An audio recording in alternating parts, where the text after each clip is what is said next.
Hello everyone. So basically today in this video we are discuss about the dystonia. Basically it is a movement disorder. So further in before's videos we discuss about the chorea and athetosis that are also the movement disorders. In this video we discuss about the dystonia. That means some problem with the toe. Let's discuss. So the definition of the dystonia is involuntary, sustained and repetitive co-contraction of agonist and antagonist that cause twisting movements, that means rotational movements or forced distorted posture. ઇનવોલન્ટરી એટલે કે જે આપણા કંટ્રોલમાં નથી, sustain એટલે કે for the long time એ થશે continuous, અને રિપીટેટિવ કોન્ટ્રેક્શન થશે in the agonist as well as the opposite group એટલે કે antagonist muscle also, and that movement is like twisting movements or rotational movements, forced distorted posture. Okay, so that is known as the dystonia. These movements occur in extreme and range of movement. Rarely muscle tone abnormality is noticed, and pathology is present in the corpus striatum and pallidum. So it is the muscle abnormality noticed in the patient, but this condition is basically rare, and the pathology that involve the corpus striatum and the pallidum.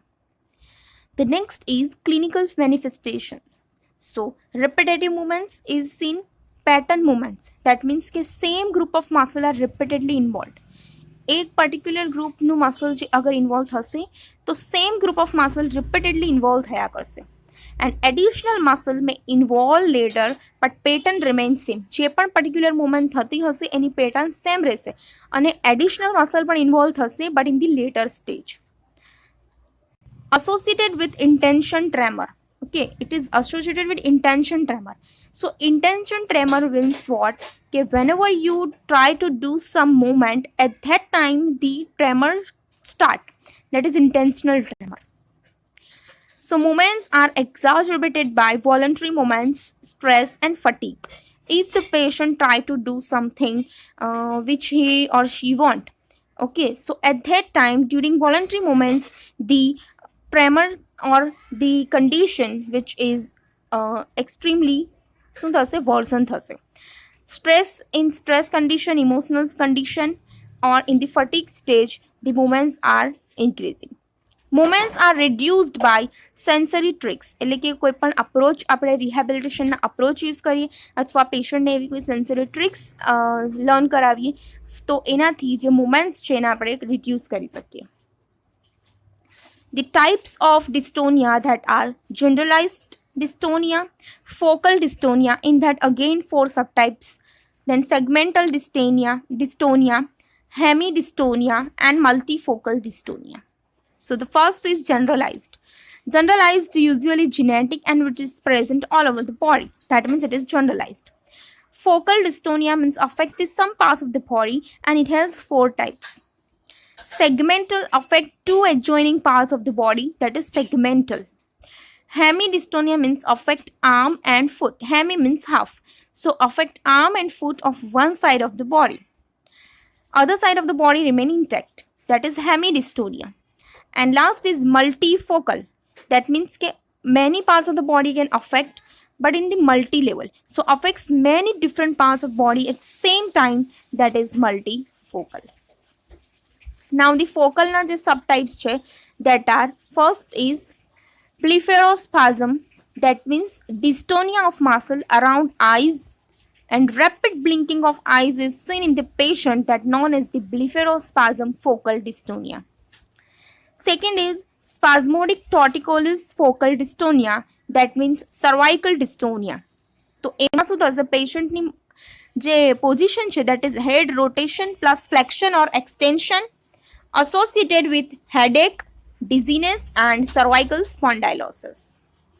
Third is writer's cramp. So dystonia of upper limb, task specific, precipitated with writing.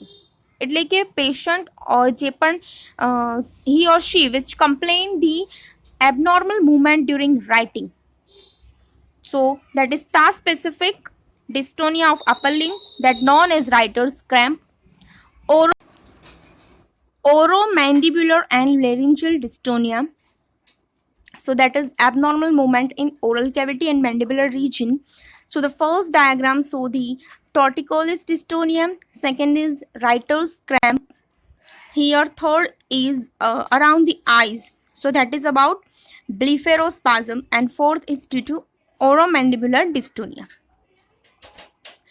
The medical management of this is botulinum toxin injection every 2 to 3 months we can give. So that gives the some symptomatic relief. And second is deep brain stimulation. Basically, it is used in movement disorders. So that is the surgical treatment.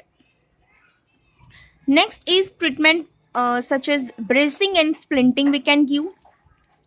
Manual stretching to the muscles, because the certain antagonist and agonist and the group of muscle is involved, so stretching is helpful.